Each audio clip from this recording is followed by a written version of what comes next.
The Discovery Learning Centre Environment Series. Peter Lytton-Hitchins revisits the OctoberFest site of Lower Trig Hill on the 24th of March 2015. This is Session 1, Part 2, focusing on natural seeding and the natural seed bank.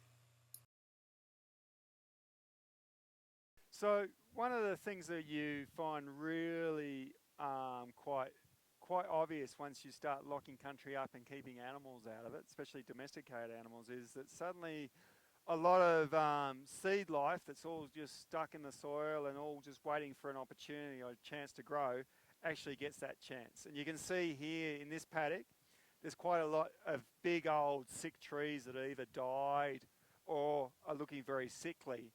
And now that we've locked it up, all the seed that's come down from those trees now gets a bit of an opportunity to actually have a go at growing.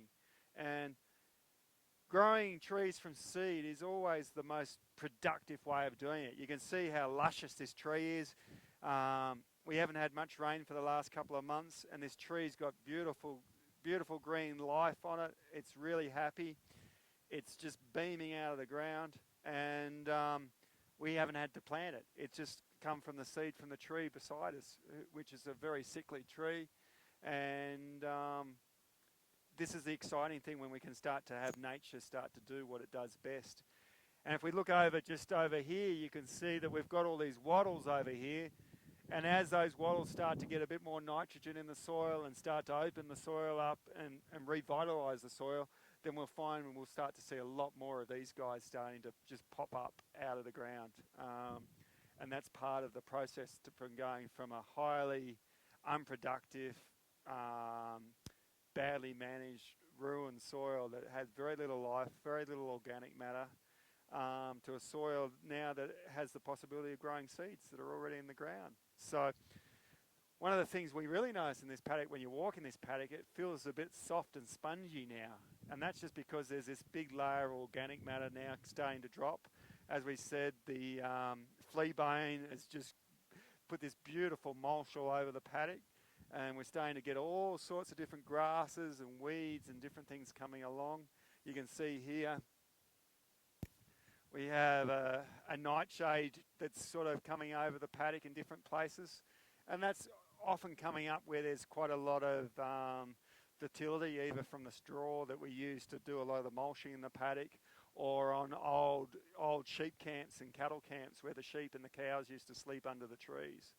So once all the animals come out of it, they're no longer eating all these things, and so these things can do their job. They can start to bring all the minerals back into the soil, and they can start aerating the soil if they're a taproot type plants, and start to create the environment that is sustainable for growing beautiful trees and bringing it back to life. So what's really exciting in this paddock is just how much these trees have grown in the last 6 months. If you look at the trees, you can see the redness in the bark. That's all new growth.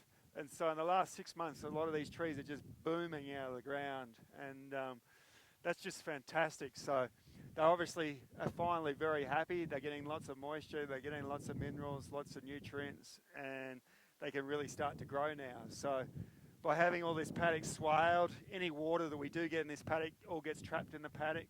Now we've got a real beautiful organic mulch in the paddock. There's a lot more moisture being retained in the paddock, and that all is benefiting these trees now, which are just getting very excited and are really starting to grow. So I'm nearly 2 metres tall, so these trees are growing about 1.2 to 1.5 metres a year, which is fantastic once they start to grow at that sort of speed.